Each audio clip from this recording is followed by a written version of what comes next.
Kita hari ini akan lanjut ya, saya akan ajak saudara untuk lanjut ya selama 2 bulan ini kan kita mulai dari Paskah kemarin di mana kita merayakan kebangkitan Tuhan, lalu kita juga merayakan kenaikan Tuhan Yesus Kristus. Lalu beberapa waktu yang lalu kita merayakan turunnya Roh Kudus bagi kita ya. Saya ajak untuk kita semua sama-sama selama 2 bulan ini merenungkan kuasa kemenangan yang Yesus Kristus sudah berikan ke dalam hidup kita. Ya, supaya saya percaya kalau kita semakin mengerti, kita semakin merenungkan, kita semakin memahami apa yang Tuhan Yesus sudah lakukan bagi kita. Apa yang Tuhan Yesus sudah berikan bagi kita. Kemenangan yang Yesus sudah kasih dan sekarang itu sudah kita nikmati. Saya percaya itu akan merubah hidup kita, saudara. Nggak mungkin hidup kita itu akan sama lagi. Ya, kita mesti tahu bahwa kita ini hidup di dunia yang rusak karena dosa. Ya, sehingga setiap hari kita tuh dihadapkan dengan realita-realita yang memberitakan kepada kita berita yang berbeda dengan apa yang Alkitab itu beritakan kepada kita. Saudara bisa mengerti maksud saya ya. Saudara lihat Instagram, saudara lihat sosial media, saudara lihat berita dunia, saudara dengar dari kanan kiri. Setiap hari dunia ini membombardir kita dengan berita yang berbeda dengan berita kabar baik yang Tuhan Yesus sudah berikan kepada kita lewat Alkitab. Sehingga tanpa sadar, saudara, tanpa sadar, identitas yang kita hidupi secara realita di dalam kehidupan kita itu berbeda dengan identitas yang sebenarnya Tuhan itu berikan kepada kita.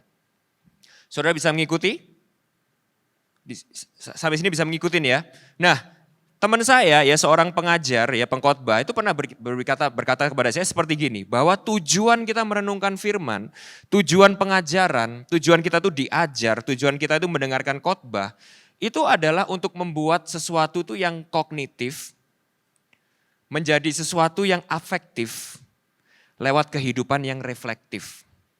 Saudara ikutin saya ya. Sesuatu yang kognitif, coba katakan gitu. Sesuatu yang kognitif menjadi afektif lewat reflektif. Nah itu adalah tujuan kita setiap hari, setiap minggu saudara datang diajar, setiap hari kita baca firman, kita datang ke Komsel, kita melakukan pemuritan di Komsel. Itu adalah untuk kita ini membrainwash diri kita, mengingatkan diri kita akan berita sebenarnya yang menjadi realita kehidupan kita, saudara ya. Karena setiap hari kita dengar berita yang berbeda, kita harus diingatkan kembali akan berita sebenarnya. Sehingga sesuatu yang kognitif itu akan menjadi sesuatu yang afektif. Berdampak bukan hanya di kepala kita, tapi turun sampai ke hati kita dan merubah kehidupan kita. Lewat kita itu merenungkan itu, kebenaran itu terus menerus di dalam kehidupan kita. Nah inilah ada tujuan saya hari ini. Ya, hari ini minggu ini kita akan memulai dengan belajar tentang salah satu kemenangan yang menurut saya paling luar biasa. Sebuah anugerah yang paling luar biasa yang Tuhan udah berikan kepada kita. Ya, seorang teolog yang terkenal bernama J.I. Packer itu berkata seperti ini, segala perjalanan kehidupan kekristenan itu sebenarnya untuk kita tuh mengerti satu hal ini, yaitu adalah Tuhan menyelamatkan kita untuk kita itu menjadi anak-anaknya. Gak berhenti sampai kita mengerti sebagai orang Kristen, gak berhenti bahkan sampai kita ini merasa sebagai murid Kristus, tapi yang terdalam, terutama dan terbesar, itu adalah sampai kita ini benar-benar nangkep, ngerti hati kita ini secara afektif merangkul kebenaran itu. Bahwa kita ini adalah anak-anak Allah. Nah saya ingin mengajak untuk kita bersama-sama merefleksikan ini. Sebuah kebenaran yang saya percaya semua orang Kristen kalau saudara duduk di tempat ini, saudara pasti secara kognitif mungkin selama ini sudah tahu. Bahkan mungkin kita sering nyanyikan. Bahkan ini adalah sebuah slogan umum kekristenan ya bahwa kita ini anak raja, anak Allah, anak Tuhan. Tapi saya ajak untuk sekali lagi kita refleksikan ini. Supaya kebenaran itu benar-benar menjadi sesuatu yang afektif di dalam hati kita. Doa saya sambil kita merefleksikan kebenaran firman Tuhan yang luar biasa ini bahwa kita adalah anak-anak Allah. Roh Kudus hari ini membantu kita untuk sekali lagi benar-benar menancapkan kebenaran itu. Menjadikannya sebagai suatu kebenaran yang berakar kuat di dalam hati kita. Karena saya percaya saudara ya, kalau kita benar-benar mengerti, menerima dan memahami bahwa kita ini adalah anak-anak Allah. Pikiran baik-baik. Semua masalah di dalam hidup kita tiba-tiba langsung selesai ya saudara ya. Halo? Bener gak sih? semua masalah dalam kehidupan kita ini langsung tiba-tiba langsung gak ada artinya. Nah nanti kita lihat bahwa kebalikannya, segala masalah yang terjadi di dalam hidup kita, itu berakar daripada kita lupa akan identitas ini. Dan kita berusaha membangun identitas kita di dalam hal yang lain. Kita akan lihat itu, oke? Nah tadi Christina udah baca satu ayat yang panjang, thank you nak. Gitu ya, saya sampai butuh bantuannya Christina untuk baca ayat yang begitu panjang. Ya, karena kalau saya baca ayat itu dan ayat yang akan saya bacakan sekarang, saudara mungkin akan pergi sebelum khotbahnya selesai. Gitu ya saudara ya. Nah nanti kita akan kembali kepada cerita itu. Ya, saya pengen cerita tadi itu nangkep sebagai sebuah imajinasi ya, sebagai sebuah story dalam pikiran saudara. Nanti kita akan kembali kepada cerita itu sebuah cerita yang penting, vital, kritikal di dalam Alkitab yang kita harus bahas, saudara harus tangkap itu. Ya tapi sekarang untuk memulai firman kita hari ini, ya perenungan firman hari ini saya ajak saudara untuk sama-sama kita melihat kebenaran firman Tuhan di dalam Yohanes 1 ayat 1 sampai 18. Saya ajak saudara untuk baca bersama-sama ya. Saya akan baca yang kuning, saudara bisa baca yang warna putih ya. Oke. Yohanes 1 ayat 1 sampai 18. Firman yang telah menjadi manusia. Pada mulanya adalah firman, firman itu bersama-sama dengan Allah dan firman itu adalah Allah. Ayat kedua. Segala sesuatu dijadikan oleh Dia dan tanpa Dia tidak ada satu pun yang telah terjadi dari segala yang telah dijadikan. Ayat 4. Ada hidup dan hidup itu adalah terang manusia. Terang itu bercahaya di dalam kegelapan dan kegelapan tidak dapat menguasainya. Ayat 6.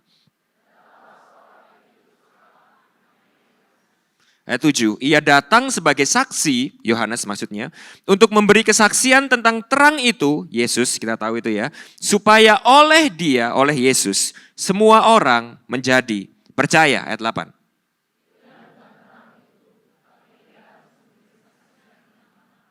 Yohanes bukan terang itu, oke? Pengajar, pengkhotbah, pastor, gembala, pendeta, bukan terang itu. Kita hanya saksi, memberitahukan kepada saudara tentang terang sebenarnya, juru selamat sebenarnya, penolong sebenarnya, yang bisa benar-benar menyelamatkan saudara, menolong saudara. Bukan pendeta, bukan hamba Tuhan, bukan rasul, bukan nabi, bukan manusia. Tetapi Tuhan sendiri, terang yang sejati yang menolong saudara. Ayat 9, terang yang sesungguhnya, yang menerangi setiap orang, saudara dan saya, sedang datang ke dalam dunia. Ayat 10.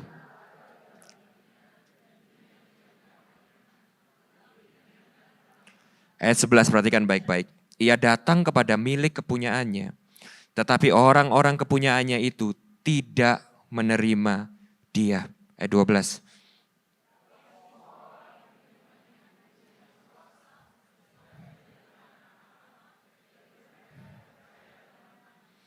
Ayat 13, orang-orang yang diperanakan bukan dari darah atau dari daging, bukan pula secara jasmani oleh keinginan seorang laki-laki, melainkan dari Allah. Saya pengen pause sebentar di sini ya. Saya pengen kebenaran itu sink in di dalam hati setiap kita.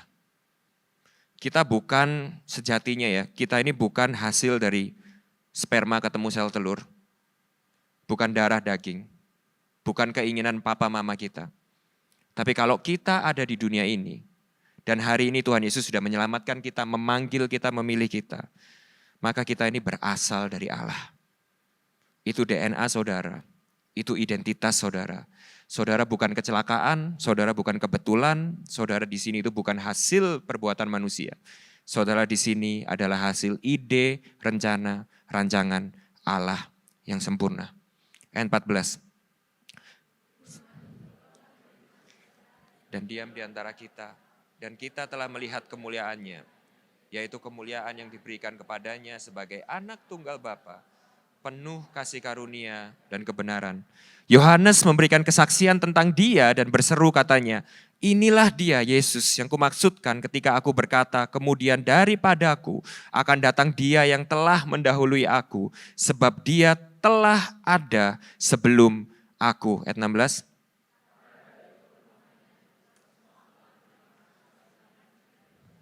Sebab hukum Taurat diberikan oleh Musa, tetapi kasih karunia dan kebenaran datang oleh Yesus Kristus. Ayat 18, tidak seorang pun yang pernah melihat Allah, tetapi anak tunggal Allah yang ada di pangkuan Bapa Dialah yang menyatakannya. Nah hari ini kita akan belajar 3 hal ya saudara ya. Yang pertama kita akan belajar tentang identitas kita yang sebenarnya.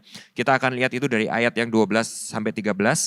Lalu yang kedua kita akan belajar bagaimana kita kehilangan identitas ini dalam kehidupan kita. Kita akan lihat itu dari ayat 9 sampai 11. Lalu yang ketiga cara untuk kita mendapatkan identitas ini kembali. Kita lihat itu di ayat 14 sampai 18. Nah saya akan mulai dari yang pertama ya. Identitas kita yang sebenarnya. Suatu hari saudara ya, ada sebuah buku yang ditulis oleh Rick Warren yang tiba-tiba mengejutkan seluruh dunia. Siapa di sini sudah baca buku ini? Pasti banyak saudara ya. Karena buku ini itu mencatatkan rekor sebagai salah satu buku terlaris sepanjang masa. Jadi kalau saudara belum pernah baca buku ini, ya saudara belum pernah baca buku ini, saudara mesti senggol orang yang belum pernah baca buku ini dan bilang harus baca supaya nggak ketinggalan zaman. Oke, karena terlepas daripada buku ini bagus apa enggak gitu ya. Saudara kalau nggak baca buku ini saudara ketinggalan saudara ya. Karena hampir semua orang itu baca buku ini. Di Amerika buku ini tuh tercatat sebagai salah satu buku yang rekor. Bukan hanya buku Kristen ya saudara ya. Dibandingkan dengan buku-buku apapun ya, buku ini itu adalah salah satu buku terlaris sepanjang masa. Nah kalau ini by the way intermezzo dikit ya. Saudara tahu buku terlaris sepanjang masa nomor 1? Masih Alkitab sampai sekarang. Tepuk tangan saudara buat itu ya. Oke. Nah, suatu hari Rick Warren ditanya, ya karena bukunya ini tiba-tiba laris, luar biasa, lalu banyak yang interview dia ya. Suatu hari si Rick Warren itu diinterview ditanya, kok bisa sih bukumu ini laris banget sampai semua orang itu beli. Dan yang beli itu bukan cuma orang Kristen saudara. Politikus beli, bintang film Hollywood beli, atlet beli, selebriti beli ya ditanya kenapa?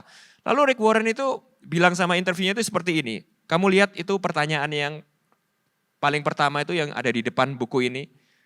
Apa pertanyaannya? Interviewnya si Rick Warren baca buat orangnya. What on earth am I here for? Who are we? Kita ini siapa sih? Kenapa kita ini ada di dunia ini? Kenapa kita diciptakan?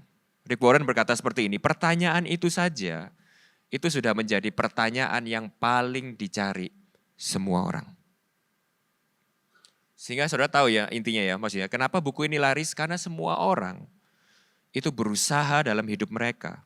Entah saudara politikus, saudara artis, saudara bisnismen, saudara ibu rumah tangga, saudara orang Kristen, saudara orang Islam, saudara orang Hindu, saudara orang Buddha, sebuah pertanyaan yang paling dicari setiap manusia, itu adalah siapa kita sebenarnya.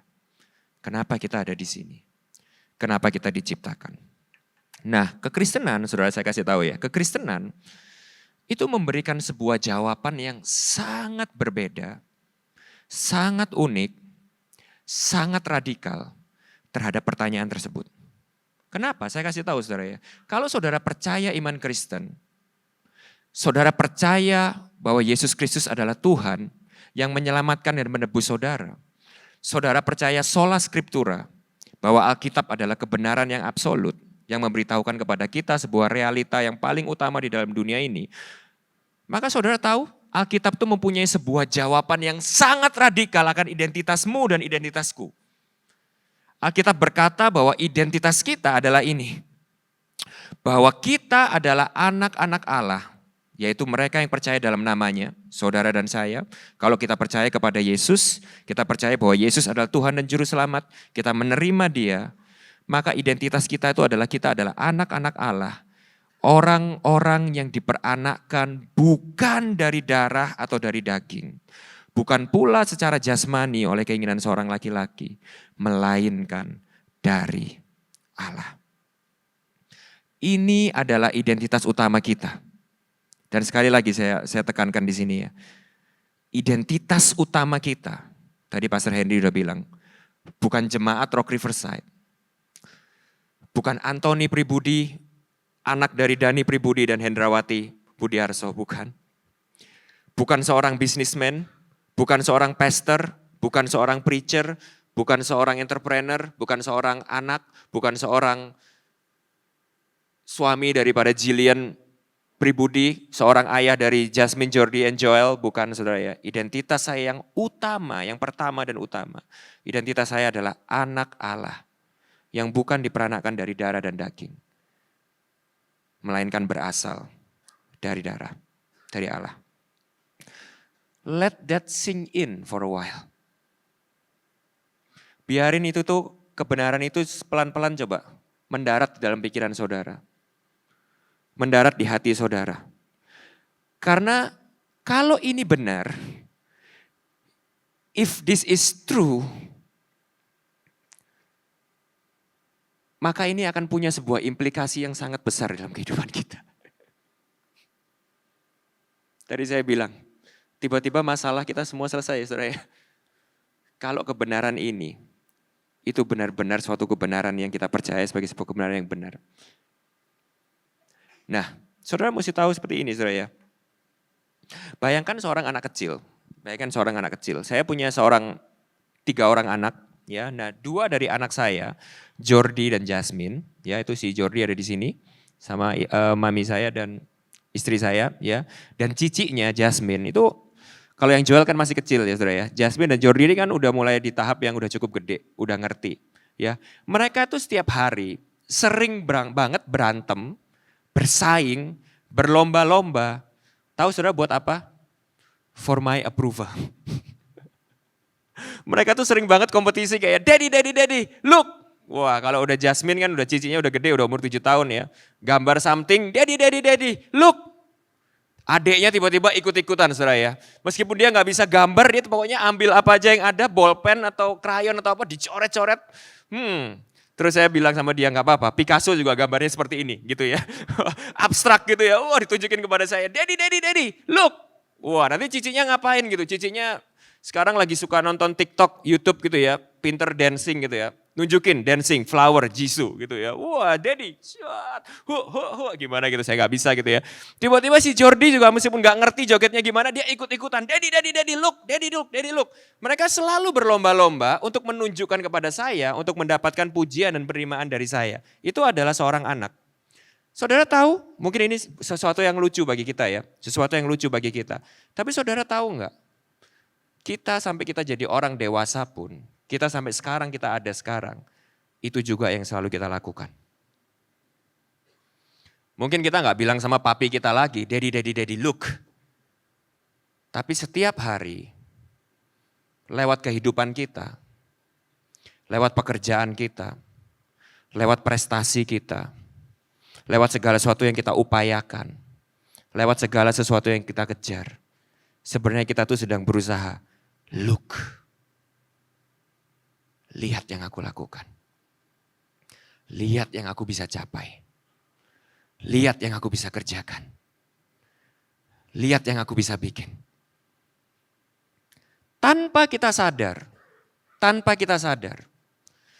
bahwa perasaan itu, suara terdalam di hati kita itu karena adalah sebuah DNA untuk kita ini butuh yang namanya sebuah penerimaan dan pengakuan yang sejati dari Bapa kita yang sejati. Cuman masalahnya di dalam kehidupan ini kita suka lupa akan identitas ini. Kita cari pengenalan dan pengakuan daripada orang lain. Look everyone, look at my car, look at my business, look at my money. Kalau bagi orang yang pelayanan seperti saya, look at my sermon, look at my preaching, look at my ministry, look everyone, look. Saat kita berusaha haus akan pengenalan dan pengakuan. Atau anak-anak saya itu juga instingnya adalah kalau ada sesuatu yang menakutkan saudara ya, mereka tuh lari kepada saya. Daddy, spider. Daddy, worm, lari sama saya. Daddy, cockroach, langsung lari sama saya. Karena dia tahu di rumah itu ada saya yang akan segera datang, bawa baygon dan semprot hewan itu sampai mati. Melindungi mereka daripada maut. Saudara tahu, itu juga yang masih kita lakukan sampai hari ini. Tapi salahnya kalau kita lupa identitas kita lari kepada money, help me. Uang, tolong aku, jamin masa depanku. Bisnis, tolong aku. Aku dalam keadaan susah. Aku butuh duit. Aku butuh bantuan orang lain. Aku butuh bantuan tangan manusia untuk nolong aku. Segala problem, kenapa kita terlilit utang? Kenapa kita punya problem seks? Kenapa kita punya problem alkohol? Kenapa kita terikat kepada hal-hal yang membelenggu dan memperbudak kita? Karena kita minta tolong dan cari pertolongan kepada hal-hal yang keliru. Kita lupa bahwa sejatinya identitas kita adalah anak-anak Allah. Saat kita lupa akan identitas ini, dan kita berusaha untuk mencari kepuasan, pertolongan, perlindungan, jaminan dalam hal-hal lain selain dari Bapa kita, itulah problem yang sedang kita hadapi sekarang. Kita semua di sini punya problem yang beda-beda, saudara ya. Ada yang punya problem keuangan, ada yang punya problem hobi, ada yang punya problem keterikatan, ada yang punya apapun. Tapi kalau saudara tarik akarnya, kita semua punya alasan yang sama. Kenapa kita ada di dalam problem itu. Yaitu kita lupa akan identitas kita. Dan kita berusaha untuk membangun identitas kita. Di dalam hal-hal yang lain. Selain daripada Bapa kita yang sejati. Nah, kalau identitas sejati kita itu ternyata memang bukan dari dunia ini. Bahwa kita ini adalah orang-orang yang memang bukan berasal dari darah dan daging. Kita ini adalah orang-orang yang memang berasal dari Allah.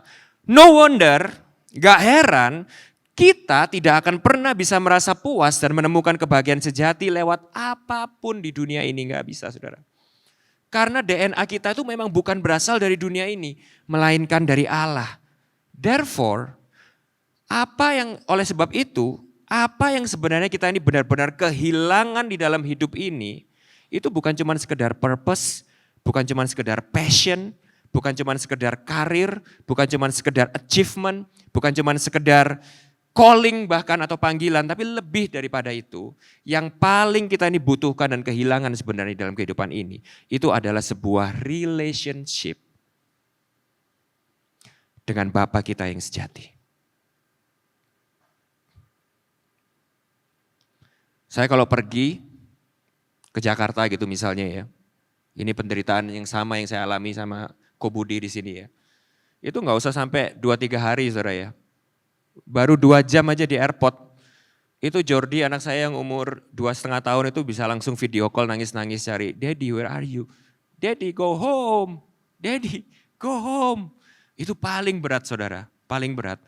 Kalau udah 2 hari lagi di Jakarta tuh ditelepon, nangis-nangis diajak suruh pulang, "Daddy go home, we miss you," sama cicinya gitu berdua gitu ya. Itu paling berat. Seorang anak itu nomor 1 kebutuhan utamanya.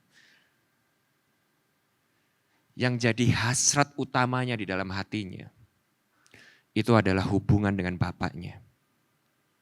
Kasih Bapa, penerimaan Bapa, perlindungan Bapa, penyediaan Bapa, penyertaan Bapa, bersama-sama dengan Bapaknya.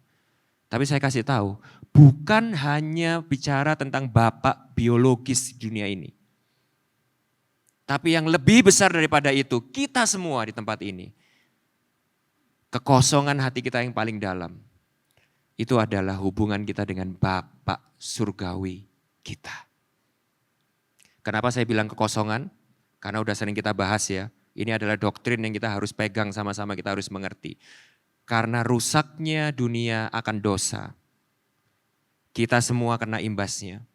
Kita semua kena impactnya. Maka kita semua punya problem yang sama. Yaitu dosa itu sedikit banyak sudah merusak hubungan kita dengan Bapa kita yang ada di surga. Sehingga problem kita sekarang itu adalah saat kita salah mengisi kekosongan itu dengan hal-hal lain selain daripada hubungan kita itu dengan Bapa kita di surga. Nah gak heran saudara ya, gak heran. C.S. Lewis, seorang teolog yang brilian banget di zamannya, seorang penulis yang luar biasa. Kalau saudara pernah nonton Narnia, nah this is the creator, the writer of Narnia. Seorang anak Tuhan yang luar biasa. Ya, saya sangat terberkati dengan ajaran-ajaran beliau dan buku-buku beliau udah pernah menulis seperti ini. Saya baca bahasa Indonesianya ya saudara ya. Kalau kita menemukan di dalam diri kita sebuah keinginan yang tidak bisa dipuaskan oleh apapun yang ada di dunia ini. Maka penjelasan yang paling logis adalah kita diciptakan untuk sebuah dunia yang lain. Nah lalu yang kedua, Santo Agustinus dari Hippo, ya seorang teolog yang luar biasa juga, ya saudara ya, di dalam bukunya yang berjudul Confessions. Dalam buku itu dia bercerita perjalanan dia sebelum dia akhirnya itu mengenal Yesus, ya pada waktu dia itu masih hidupnya itu habis untuk seks, untuk pelacuran, untuk judi dan lain-lain sampai akhirnya dia menemukan Tuhan. Dia menyimpulkan seperti ini ya, Santo Agustinus berkata seperti ini. You have made us for yourself, O Lord. Engkau telah menciptakan kami untuk dirimu. Dan hati kami akan selamanya gelisah. Sampai hati kami itu menemukan peristirahatan yang sejati di dalam Engkau. Nah jadi poin saya yang pertama ya saudara ya. Ini adalah cerita kita semua. Saudara harus bisa relate dengan kebenaran ini. Karena ini adalah pergumulan kita semua. Pergumulan kita yang semua adalah ini saudara ya. Kita lupa akan identitas kita yang pertama dan utama. Bahwa kita adalah anak-anak Allah yang berasal dari Allah, bukan dari dunia ini. Oke? Nah, jadi ini adalah poin yang pertama, ya. Ini yang harus saudara ingat bahwa our first and foremost identity above all is a child of God. Not a husband, not a wife, not a son, not a daughter, not a preacher, not a pastor, not a businessman, but a child of God. Sampai identitas itu benar nempel dalam diri saudara. Kalau saudara parents, saudara juga adalah orang tua, saudara juga harus ingat ya, bahwa identitas utama anak-anak saudara itu bukan anak saudara. Tapi mereka adalah anak-anak Allah. Bukan milik saudara. Bukan alat untuk meneruskan bisnis saudara. Bukan anak-anak untuk melakukan apa yang jadi visi saudara, misi saudara, keinginan saudara, proyeksi saudara, bukan. Tapi mereka, identitas mereka yang utama, itu adalah anak-anak Allah. Dan kebutuhan utama mereka adalah mereka untuk mengenal Bapa mereka yang sejati. Bukan saudara. Saudara bukan terang yang sesungguhnya. Peran saudara orang tua, peran saya sebagai orang tua, peran Jill sebagai orang tua, kita nggak lebih daripada Yohanes. Yaitu sebagai saksi untuk mengarahkan anak-anak kita kepada terang sesungguhnya. Bapa mereka yang sejati. Kalau kita adalah hamba Tuhan, saudara juga adalah hamba Tuhan seperti saya, saudara gembala komsel, saudara gembala sektor, saudara harus tahu jemaat saudara bukan jemaat saudara. Status utama mereka adalah anak-anak Allah. Oke, saudara mesti tahu ini ya. Ini yang pertama harus nancep dalam pikiran saudara. Bahwa identitasmu, jangan biarkan orang lain atau dunia ini ngasih saudara identitas yang lain selain daripada ini. Bahwa engkau adalah anak-anak Allah. Segala problem di dalam hidup kita muncul pada saat kita lupa akan identitas ini. Dan kita berusaha bangun identitas kita di dalam sesuatu yang lain selain daripada identitas ini. Ya, saudara ingat caranya iblis bohongin Hawa, ingat ya caranya ya. Gimana caranya iblis nipu Hawa? Dipertanyakan ulang identitasnya. Masa Tuhan itu baik? Kalau engkau makan buah ini baru engkau akan menjadi seperti Allah. Loh mereka udah diciptakan serupa dan segambar dengan Allah. Mereka udah diciptakan sebagai anak-anak Allah. Masih dipertanyakan lagi apa benar? Apa iya? Kita jatuh, kita gagal, kita terikat dalam segala masalah dalam hidup ini. Itu karena kita lupa akan identitas ini. Nah, ini akan memimpin kita kepada poin yang berikutnya. Poin yang kedua, lalu kenapa ya alasannya kita itu kehilangan identitas ini dalam kehidupan kita? Kenapa? Nah, seperti yang saya bilang sebelumnya saudara ya, iman kekristenan ini memberikan sebuah identitas yang sangat unik dan radikal kepada kita, berbeda dengan kepercayaan lain. Saudara nggak akan bisa lihat ini di dalam agama atau kepercayaan lain yang mengidentifikasikan orang-orang yang percaya kepada Tuhannya itu sebagai anak dan bapa. Makanya Yesus itu adalah seorang pribadi yang sangat radikal, yang bahkan orang-orang Yahudi pun pada waktu itu bingung, kaget ngelihat Yesus. Kenapa? Karena pada waktu Yesus datang ke dunia ini, dia memperkenalkan Tuhan sebagai Bapa. Diajar doa. Guru ajar kami berdoa. Gimana doanya saudara? Kalau engkau berdoa, berdoalah seperti ini. Bapa kami yang ada di surga. Bingung saudara orang-orang. Hah? Tuhan? Bapa? Iya. Aku Aku di sini ini sebagai jalan kebenaran hidup yang bisa mengantar engkau untuk mengenal Bapa. Hah? Bapa. Dan salah satu yang paling shocking, ya salah satu pengajaran Yesus yang paling shocking itu adalah pada waktu Yesus memberikan perumpamaan tadi. Yang Christina itu bilang. Kalau saudara baca ya Lukas 15. Lukas 15 itu adalah sebuah chapter, sebuah perikop yang isinya itu adalah perumpamaan benda-benda atau barang-barang yang hilang. Saudara lihat itu ya. Dimulai dari ada domba yang hilang, ada koin yang hilang ya. Lalu sampai akhirnya di penutupnya itu diceritakan sebagai seorang anak yang hilang. Perumpamanya judulnya adalah anak yang hilang. Tapi kalau kita baca ceritanya tadi sebenarnya ada dua anak yang hilang. Ada dua anak yang hilang. Yang hilang bukan yang bungsu saja. Tapi yang sulung juga hilang saudara. Nah kita lihat saudara ya. Jadi pada waktu Yesus itu datang. Dan Yesus itu berkhotbah dan memberikan perumpamaan ini kepada orang-orang yang dengar kepada mereka. Yang dengar kepada Yesus, mereka tuh kaget. Karena Yesus itu menggambarkan dirinya, Tuhan itu sebagai Bapa yang kehilangan anaknya. Saudara bisa mengerti ini ya. Yesus itu menggambarkan Allah, Tuhan sebagai Bapa yang memiliki anak, dua anak. Tetapi dua anak ini itu meninggalkan mereka. Nah, di ayat yang kita baca tadi, yang barusan kita baca tadi di Yohanes 1, itu juga dituliskan kan di ayat 9 sampai 11. Bagaimana sih cara kita kita itu bisa kehilangan identitas itu di ayat 9 sampai 11 tadi. Itu diberitahukan bahwa terang itu datang kepada ciptaannya, tapi ciptaannya itu menolak dia, tidak menerima dia. Nah, mungkin saudara akan merasa gini saudara ya, mungkin saudara akan merasa gini, kok bisa sih? Aku nih gak merasa kok aku nih menolak Tuhan. Aku nih secara sadar aku nih gak pernah merasa aku nih menolak Bapa di dalam kehidupanku sehari-hari. Nah tapi kita akan lihat dari perumpamaan yang Christina udah baca tadi, di depan tadi ya. Itu ada dua cara saudara ya. Dimana kita ini tanpa sadar kita tuh menolak Bapa di dalam kehidupan kita.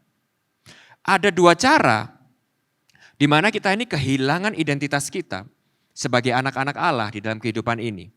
Dan dua cara ini digambarkan di dalam cerita yang Christina baca tadi, itu sebagai gambaran anak bungsu dan anak sulung. Nah sekarang saya ajak saudara untuk melihat yang anak bungsu dulu ya. Anak bungsu, seperti apa sih anak bungsu ini saudara ya? Anak bungsu, kita sering bahas ini ya, musuh Injil itu ada dua, antinomian dan legalisme. Ya, kedagingan, tapi jangan lupa bahwa kesalehan itu juga adalah musuh Injil yang bisa membuat kita ini kehilangan Bapa. Oke kita lihat yang pertama dulu, bahwa antinomian ini digambarkan sebagai anak bungsu. Apa problemnya anak bungsu ini? Anak bungsu itu ceritanya seperti ini saudara ya. Dia ini adalah anak Bapa, dikasihi oleh Bapa. Tetapi apa yang terjadi?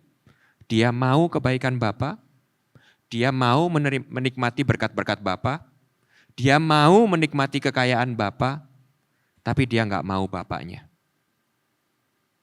Jadi sang anak bungsu ini adalah orang yang setiap hari mungkin berkata, puji Tuhan. Tuhan baik. Wow, Tuhan udah bikin bisnisku berhasil. Tuhan sudah menyediakan hal-hal yang baik dalam kehidupanku. Tetapi dalam kehidupan dia sehari-hari, dia nggak mau Bapaknya. Dia mau pemberiannya, tapi dia nggak mau sang Bapa. Lalu apa yang terjadi saudara? Dia meninggalkan sang Bapa. Dengan hidupnya dia mempermalukan sang Bapa. Dia menikmati kebaikan Bapa, tapi dia nggak mau melayani Bapa. Dia pergi hidup untuk dirinya sendiri, nggak peduli dengan Bapaknya.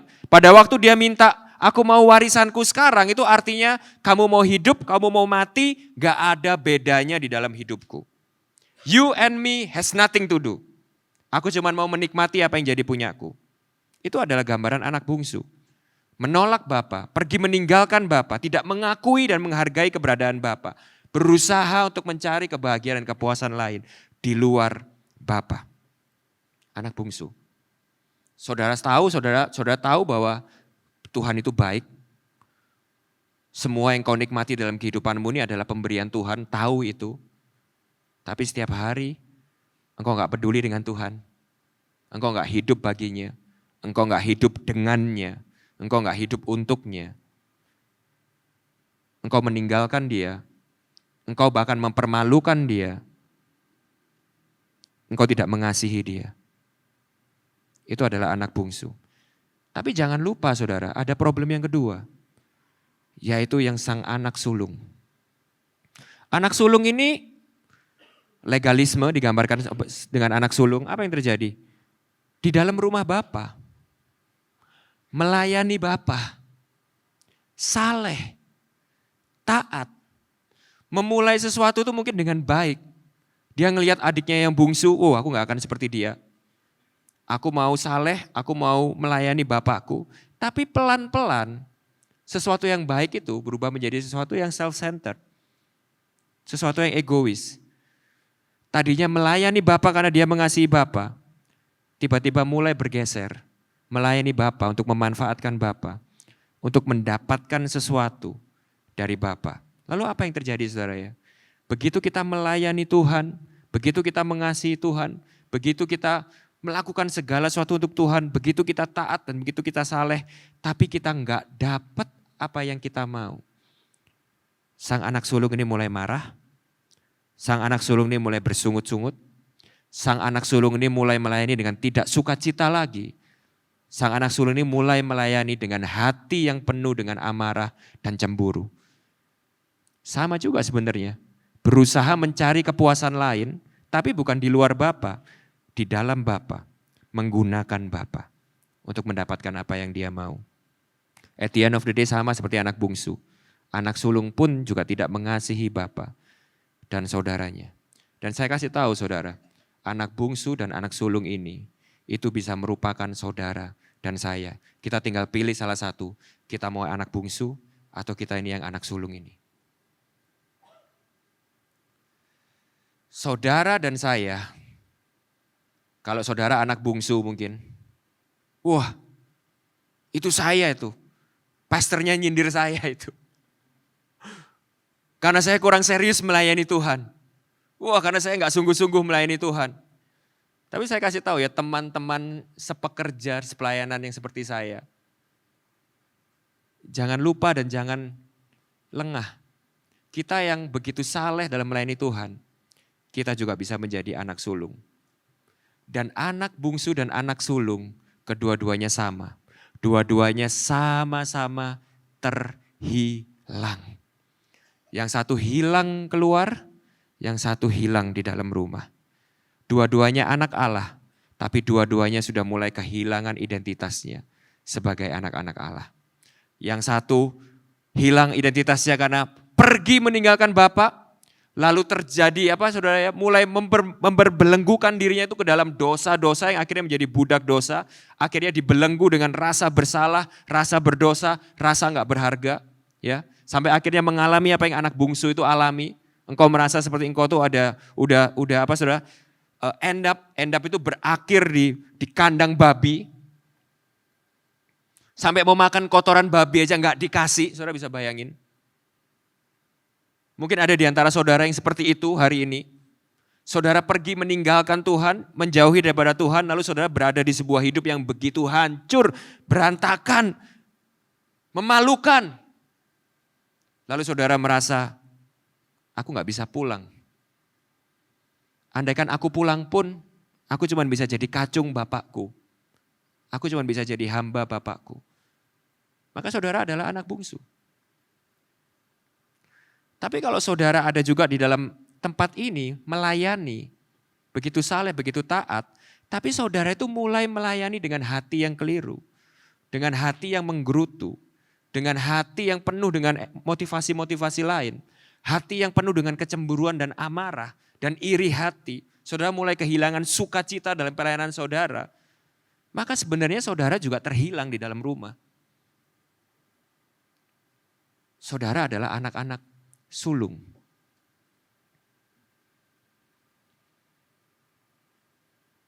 Nah itu adalah problem kita, saudara. Itu adalah problem kita.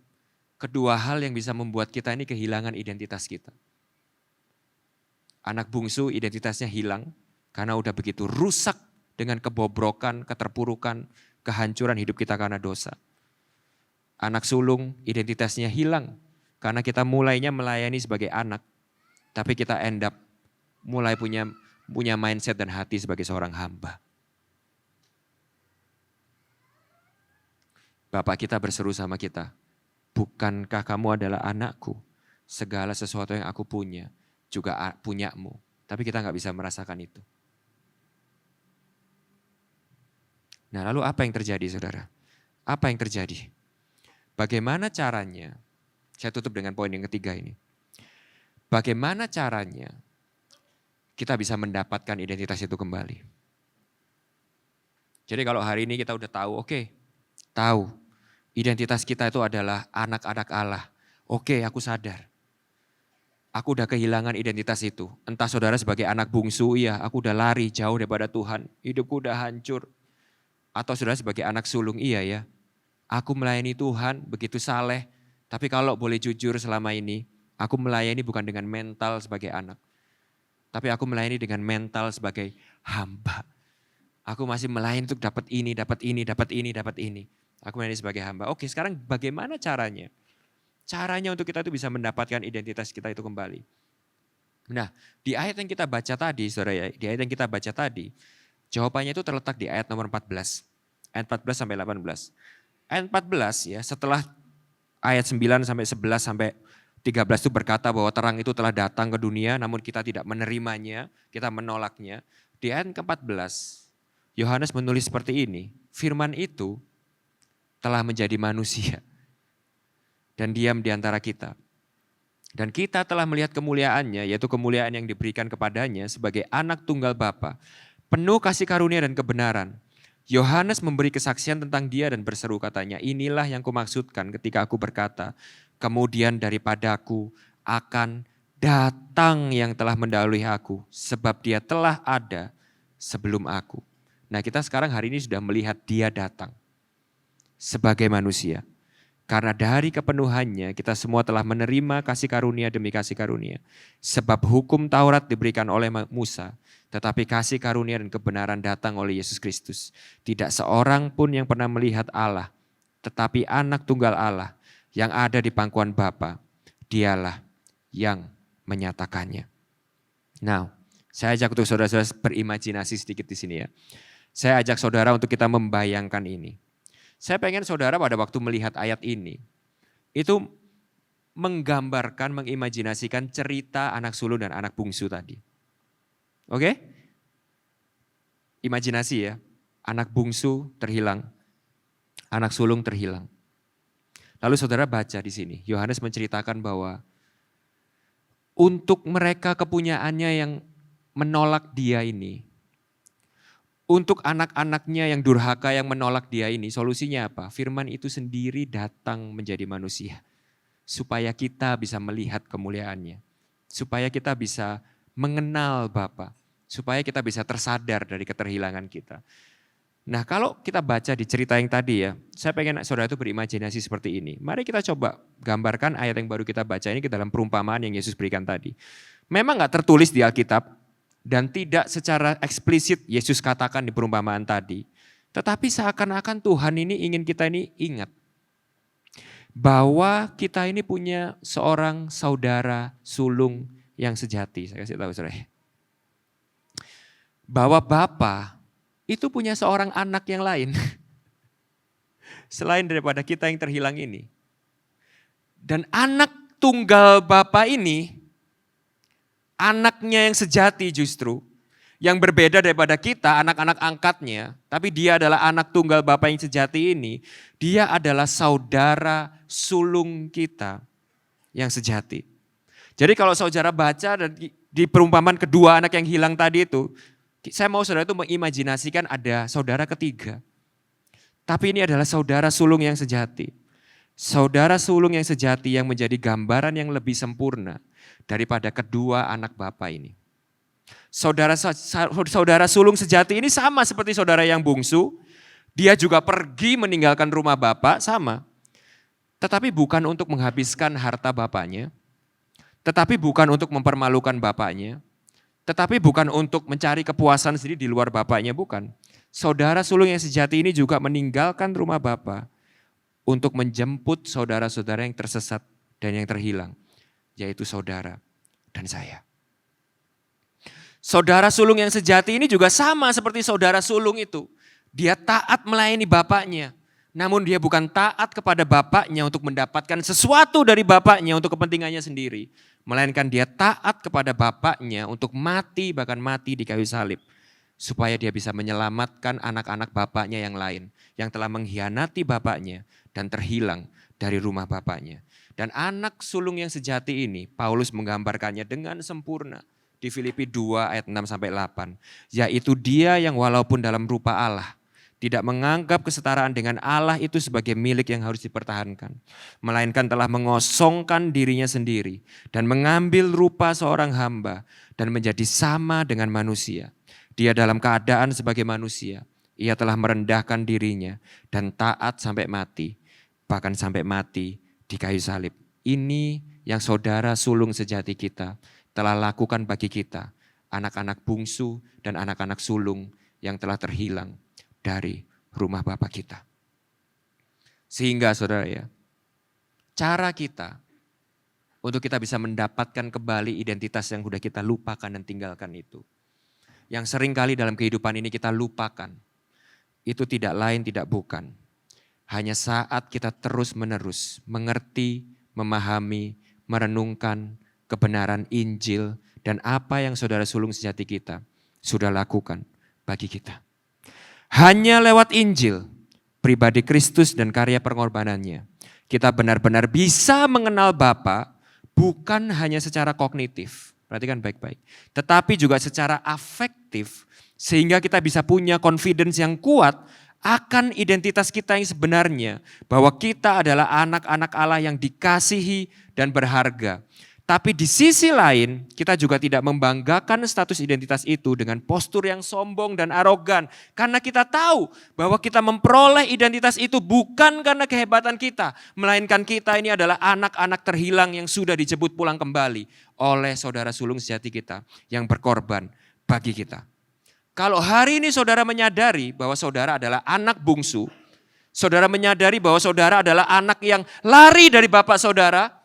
Meninggalkan bapak saudara, saudara mengandalkan hal-hal lain di luar bapak saudara, lalu hari ini hidup saudara berantakan, hidup saudara hancur, saudara hari ini sadar saudara ada di kandang babi, saudara gak bisa makan kotoran babi, saudara begitu hina, hancur karena dosa, maka hari ini yang saudara perlukan adalah Injil itu kembali mengingatkan saudara.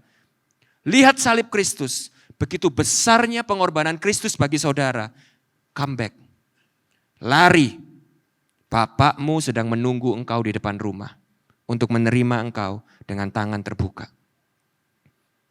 Aku hina, memang kau hina. Aku gak berharga, memang kau gak berharga. Engkau sudah mati karena dosamu, engkau sudah hancur karena dosamu. Tetapi Yesus Kristus mati buat kamu untuk memulihkan statusmu sebagai anak-anak Allah yang berharga. Sehingga kalau hari ini engkau kembali, bukan karena kehebatanmu, tapi karena apa yang Yesus itu sudah lakukan, Bapa akan kembali pakaikan jubah itu kepadamu. Bapa akan kembali pakaikan cincin itu kepadamu. Statusmu sebagai anak-anak Allah tetap sempurna karena karya Kristus yang sempurna. Repent, bertobat dari dosamu, kembali kepada Bapa. Dengan kau melihat salib Kristus. Tapi kalau hari ini kau adalah anak-anak sulung, ini bahayanya orang seperti saya, seperti rekan-rekan sepelayanan saya di sini. Kita begitu taat melayani, kita begitu rajin melayani, kita begitu giat dalam melayani. Tapi hari ini kita diingatkan bahwa pada waktu kita melayani, kita seringkali melayani dengan kehilangan sukacita, keselamatan kita. Kita seringkali kita melayani, kita mulai care dengan apa yang orang lain omongkan, prestasi yang harus kita bikin, kebanggaan dari apa yang orang lain itu terima atau nilai dalam kehidupan kita. Kita mulai cari perlindungan itu bukan kepada Tuhan, tapi dari hal-hal lain dalam hidup kita. Kita mulai jadi sombong, kita bukannya mulai mengasihi saudara-saudara kita yang terhilang, kita mulai penuh hati kita dengan amarah dan iri hati dengan kecemburuan. Kita jadi seperti Marta, kita melayani Tuhan tapi hati kita dipusingkan dengan banyak hal lain, maka kita harus juga ingat bahwa kita butuh Injil. Injil bukan hanya untuk sang bungsu. Kita pun yang sudah lama melayani Tuhan juga perlu diingatkan akan Injil. Karena hati kita begitu mudah bergeser dari melayani Tuhan kepada melayani diri kita sendiri. Kita tidak lagi melayani Tuhan dengan sukacita. Ingat ini semua pelayan Tuhan, semua gembala komsel, semua pemimpin, termasuk diri saya, termasuk Pak Chandra, termasuk semua tim pastoral di sini. Kita tidak melayani dengan sukacita, melainkan dengan sungut-sungut karena motivasi hati kita sudah bergeser. Maka kita juga perlu melihat salib Kristus dan mengingatkan diri kita akan Injil. Dan Injil itu memanggil kita untuk kembali masuk ke dalam rumah Bapa dan berbagi sukacita dengan Bapa kita. Sehingga kita bisa melihat apa yang menjadi punya Bapa kita, itu juga adalah punya kita. Apa yang dicintai Bapa kita, itu juga yang harus menjadi apa yang kita cintai. Apa yang penting buat Bapa kita, itu juga harus menjadi apa yang penting buat kita. Tidak ada cara lain dan tidak bukan. Selain terus-menerus memandang, merenungkan, menghayati keindahan Injil dengan lebih dalam.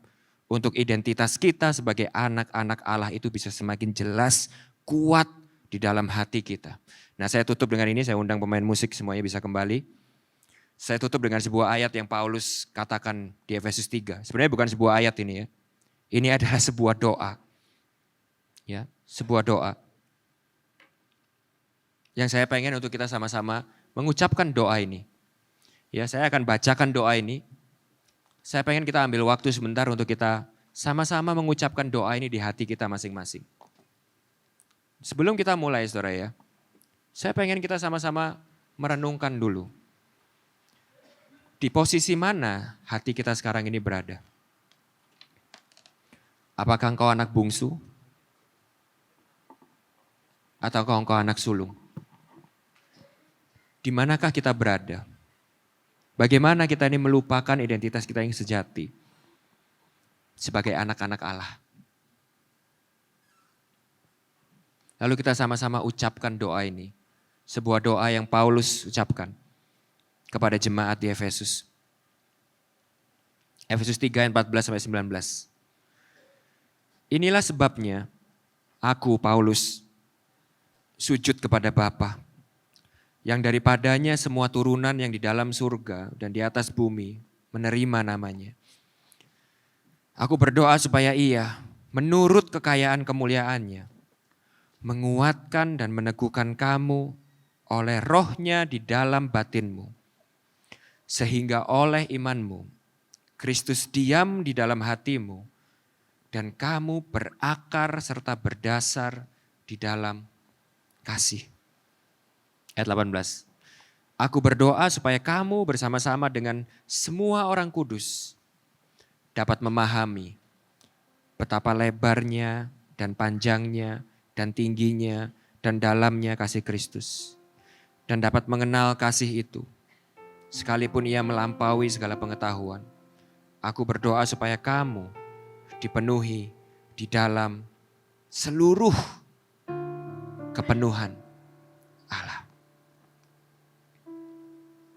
Jadi saudara tahu yang saudara dan saya butuhkan untuk kita ini bisa mengalami kepenuhan Allah adalah untuk kita berdoa, minta pertolongan Roh Kudus, minta pertolongan Tuhan untuk membantu kita, untuk kita ini lebih memahami betapa lebar, panjang, tinggi, dalamnya kasih Kristus di dalam hati kita. Kenapa saudara?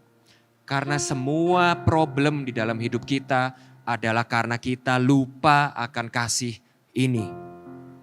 Dan kita berusaha untuk mencari kasih-kasih yang lain di dalam hal-hal yang keliru. Hari ini saya pengen kita sama-sama merenungkan. Di posisi apapun kehidupan kita sekarang. Mungkin ada di antara saudara yang saudara adalah anak bungsu. Dan saudara sadar, saudara ada di tempat ini sekarang. Saudara ada di dalam masalah yang saudara miliki sekarang ini. Adalah karena saudara lupa akan kasih Tuhan. Dan saudara mulai mengandalkan kasih-kasih yang lain. Dan hal-hal yang lain itu yang menuntun saudara kepada kandang babi yang sedang kita ini alami sekarang ini. Hal-hal lain yang keliru. Kita melakukan hal-hal yang tidak sesuai dengan apa yang menjadi kehendak Bapa. Kita lari keluar dari rumah Bapa. Sehingga kita terjerumus, kita terjerat di dalam dosa-dosa dan pelanggaran-pelanggaran kita yang menghancurkan hidup kita. memporak-porandakan kehidupan kita, membuat kehidupan kita begitu berantakan. Hari ini saudara, let's repent. Mari kita bertobat. Mari kita minta bantuan Tuhan dan Roh Kudus untuk benar-benar menolong kita, untuk kita bisa memahami kasih Allah itu. Supaya kasih Allah itu bisa menyembuhkan hati kita. Membawa kita pada pertobatan, menyadari bahwa tidak ada yang lebih indah seperti yang anak bungsu itu katakan, daripada di rumah Bapakku. Tidak ada penyediaan yang lebih cukup bagi aku, tidak ada penyediaan yang lebih baik bagi aku, lebih daripada di rumah Bapakku. Sehingga sama seperti apa yang anak bungsu itu lakukan. Hari ini, lari kepada Bapakmu. Bapakmu sanggup menolong engkau, memulihkan engkau, menyelamatkan engkau. Dan kalau saudara anak-anak sulung, mari kita juga berdoa ini. Untuk kembali Tuhan membantu kita mengisi hati kita dengan kasih-Nya. Hati kita yang udah mulai serong ini, yang seringkali udah mulai terganggu dengan banyak hal. Di tengah-tengah kewajiban kita, di tengah-tengah kesalehan kita, ketaatan kita. Mulai seringkali muncul motivasi yang keliru. Kita taat karena ingin ini, kita taat karena ingin itu. Kita mulai mengandalkan hal-hal yang lain selain daripada kasih Bapa kita. Mari kita berdoa juga sama seperti Paulus. Biarlah Injil itu sekali lagi mengingatkan kita bahwa apa yang menjadi sumber penerimaan kita, kekuatan kita, pertolongan kita, perlindungan kita, penerimaan kita, itu semuanya sudah sempurna di dalam kasih Bapa kita. Sehingga kita bisa kembali lagi taat, melayani dan mengikuti Dia dengan hati yang penuh dengan sukacita kembali saat kita melayani Dia dengan kasih yang mula-mula itu.